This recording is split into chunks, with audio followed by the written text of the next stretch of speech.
こんにちは。シスコでエンジニアをしております。ミノーラです。今回は AAA の2つ目の A であるオーサライゼーションを題材にラディウスの理解を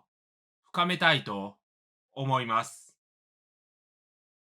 オーサライゼーションは今後様々な場面で登場する非常に重要な要素です。オーサライゼーションは認証に成功した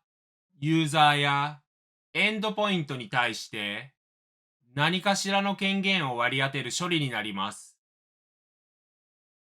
ネットワーク機器はユーザーやエンドポイントのクレデンシャルを ICE に転送し、ICE 側でクレデンシャルを検証します。そして ICE はネットワークへの接続を許可する旨を通知する際に一緒に権限も付与します。エンドポイントを収容する VLAN やエンドポイントに適用する ACL など様々な権限が存在します。ラディウスではオーセンティケーションとオーサライゼーションは同時に実施され、認証成功後に送信されるアクセスアクセプトで割り当てる権限が一緒に送られます。では、実機でオーサライゼーションの動作を確認してみます。普段、ログイン後、イネーブルコマンドを実行し、イネーブルパスワードを入力しているかと思います。イネーブルコマンドを実行すると、実は裏側でユーザーの権限であるプリビレッジレベルが1から15に昇格します。今回、ログイン認証の際に ICE からユーザーに対してプリビレッジレベルとして15を割り当ててみます。変化を確認するために、最初、ICE 側ではオーサライゼーションポリシーのルールのリザルトにパーミットアクセスを指定し、プリビレッジレベルを配布しないようにしています。では、スイッチに SSH でアクセスし、ログインします。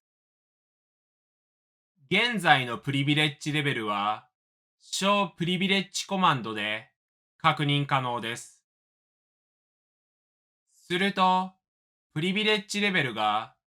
1であることが確認できます。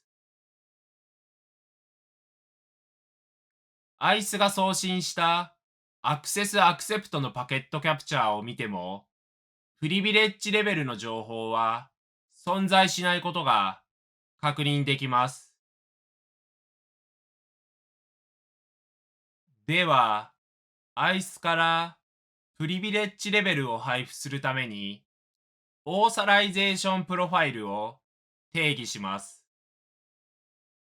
オーサライゼーションプロファイルは、ポリシー、ポリシーエレメント、リザルト、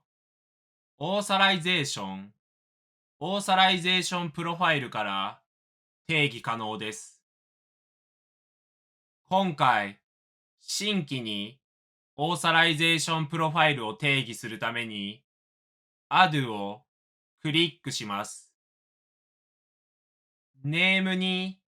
オーサライゼーションプロファイルの名前を入力します。プリビレッジレベルの配布には前回の動画で説明した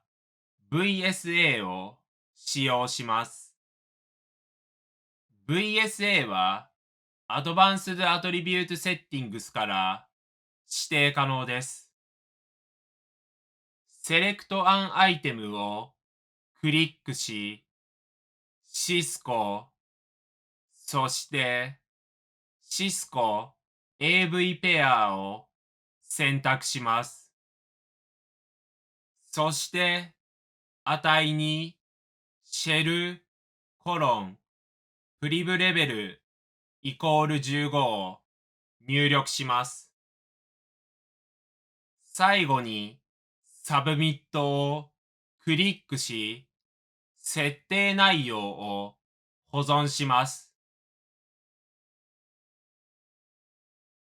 次に、オーサライゼーションポリシーのルールのリザルトに、今定義したオーサライゼーションプロファイルを指定します。そして、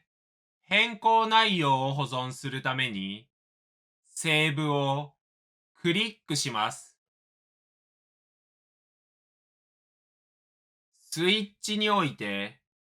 受信した権限を使用するには、オーサライゼーションリストを定義する必要があります。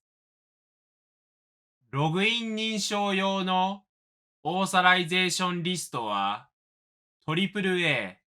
オーサライゼーションエグゼクコマンドで定義します。そして最後に VTY に対してオーサライゼーションエグゼクコマンドを使用し、先ほど定義したオーサライゼーションリストを割り当てます。では、再度、スイッチに SSH でアクセスし、ログインします。小プリビレッジコマンドを実行すると、プリビレッジレベルが15であることが確認できます。ICE のライブログのオーバービューでは、ユーザーやエンドポイントに割り当てたオーサライゼーションプロファイルが確認可能です。また、リザルトでは割り当てた権限の詳細な内容が確認可能です。ICE が送信したアクセスアクセプトのパケットキャプチャーを見ると、プリビレッジレベルを格納した VSA が存在することが確認できます。最後、まとめになります。オーサライゼーションでは、ユーザーやエンドポイントに対して権限を割り当てることが可能です。次回は AAA の最後の A であるアカウンティングを解説しますので、興味のある方はチャンネル登録のほどよろしくお願いします。